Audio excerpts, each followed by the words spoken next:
Lecture du livre du prophète Ézéchiel. La parole du Seigneur me fut adressée. Fils d'homme, prophétise contre les bergers d'Israël, prophétise.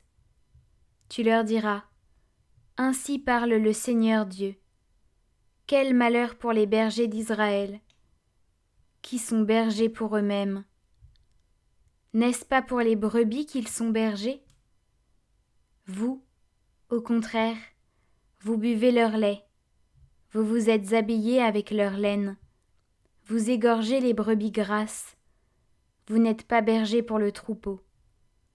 Vous n'avez pas rendu des forces à la brebis chétive, soignez celle qui était malade, pansez celle qui était blessée.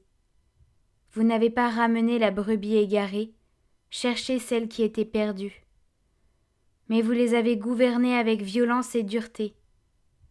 Elles se sont dispersées faute de bergers, pour devenir la proie de toutes les bêtes sauvages.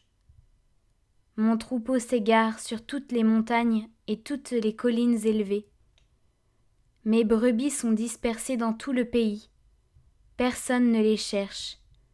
Personne ne part à leur recherche. C'est pourquoi, bergers, écoutez la parole du Seigneur. Par ma vie, oracle du Seigneur Dieu, puisque mon troupeau est mis au pillage et devient la proie des bêtes sauvages, faute de bergers, parce que mes bergers ne s'occupent pas de mon troupeau, parce qu'ils sont bergers pour eux-mêmes au lieu de l'être pour mon troupeau. Eh bien, bergers, écoutez la parole du Seigneur. Ainsi parle le Seigneur Dieu. Me voici contre les bergers. Je m'occuperai de mon troupeau à leur place, je les empêcherai de le faire paître, et ainsi, ils ne seront plus mes bergers. J'arracherai mes brebis de leur bouche, et elles ne seront plus leur proie, car ainsi parle le Seigneur Dieu. Voici que moi-même je m'occuperai de mes brebis, et je veillerai sur elles.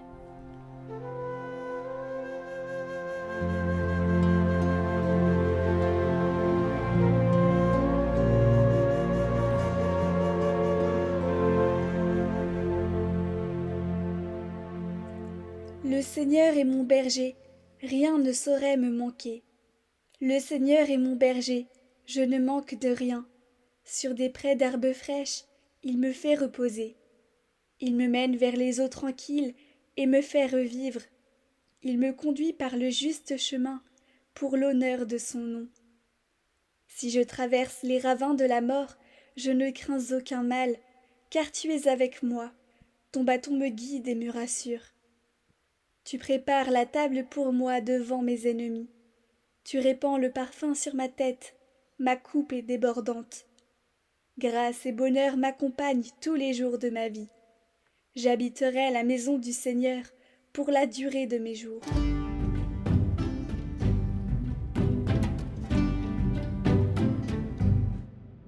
Évangile de Jésus-Christ selon saint Matthieu. En ce temps-là, Jésus disait à ses disciples cette parabole. Le royaume des cieux est comparable au maître d'un domaine qui sortit dès le matin afin d'embaucher des ouvriers pour sa vigne. Il se mit d'accord avec eux sur le salaire de la journée. 1 denier, c'est-à-dire 1 pièce d'argent, et il les envoya à sa vigne. Sorti vers 9 heures, il en vit d'autres qui étaient là, sur la place, sans rien faire. Et à cela il dit, « Allez à ma vigne, vous aussi, et je vous donnerai ce qui est juste. » Ils y allèrent. Il sortit de nouveau vers midi, puis vers 3 heures, et fit de même. Vers 5 heures, il sortit encore, en trouva d'autres qui étaient là, et leur dit, « Pourquoi êtes-vous restés là toute la journée sans rien faire ?» Ils lui répondirent, « Parce que personne ne nous a embauchés. » Il leur dit, « Allez à ma vigne vous aussi. » Le soir venu, le maître de la vigne dit à son intendant, « Appelle les ouvriers et distribue le salaire, en commençant par les derniers pour finir par les premiers. » Ceux qui avaient commencé à 5 heures s'avancèrent et reçurent chacun 1 pièce d'1 denier. Quand vint le tour des premiers, ils pensaient recevoir davantage, mais ils reçurent eux aussi chacun 1 pièce d'1 denier. En la recevant, ils récriminaient contre le maître du domaine. Ceux-là, les derniers venus, n'ont fait qu'une heure, et tu les traites à l'égal de nous, qui avons enduré le poids du jour et de la chaleur. Mais le maître répondit à l'un d'entre eux. Mon ami, je ne suis pas injuste envers toi. N'as-tu pas été d'accord avec moi pour un denier? Prends ce qui te revient, et va-t'en. Je veux donner au dernier venu autant qu'à toi. N'ai-je pas le droit de faire ce que je veux de mes biens? Ou alors ton regard est-il mauvais, parce que moi je suis bon? C'est ainsi que les derniers seront premiers, et les premiers seront derniers. Je crie vers toi, sauve-moi, ô Seigneur, que mon chant s'élève des profondeurs. Louis est un enfant sensible, et lorsque ses parents l'abandonnent, il n'a plus qu'une pensée, leur conversion. Un jour, il demande à sa tante, « Les mamans qui abandonnent leurs petits-enfants vont-elles au ciel ?» S'il ne comprend pas l'attitude de ses parents, il ne les juge pas et leur pardonne parce qu'il les aime et qu'il veut les retrouver au ciel. Il commence à offrir des sacrifices de toutes sortes pour ses parents. Un jour qu'il est couché avec une forte fièvre, il demande à sa tante de faire venir le prêtre pour le confesser. Surprise et inquiète, elle obtempère. Après le départ du prêtre, Louis lui demande s'il lui a fait de la peine, car elle avait pu croire qu'il allait mourir. Il lui expliqua « Je voulais simplement savoir si je n'étais pas trop petit pour mériter pour mes parents, et si j'étais trop jeune pour faire pour eux le sacrifice de ma vie.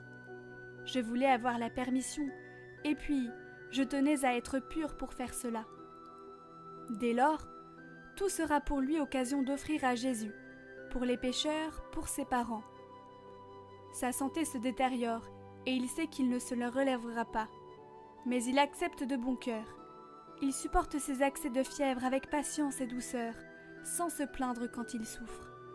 Il embrasse son crucifix, car il sait que tout sacrifice tire sa valeur de son union à Jésus. Il reste joyeux, calme. Si on lui demande « Et votre morale ?» il répond « Oh, mon moral, il est comme l'avion, il plane. » Je regarderai souvent mon crucifix, surtout quand je souffrirai ou que j'aurai de la peine, et je dirai à Jésus, « Ô Jésus, c'est pour votre amour. » Chaque soir, je ferai mon examen de conscience et je demanderai pardon à Jésus de ce qui lui a déplu dans ma journée. Je ne me coucherai pas en étant fâché contre quelqu'un. Je demanderai pardon le plus tôt possible. Jésus, miséricorde.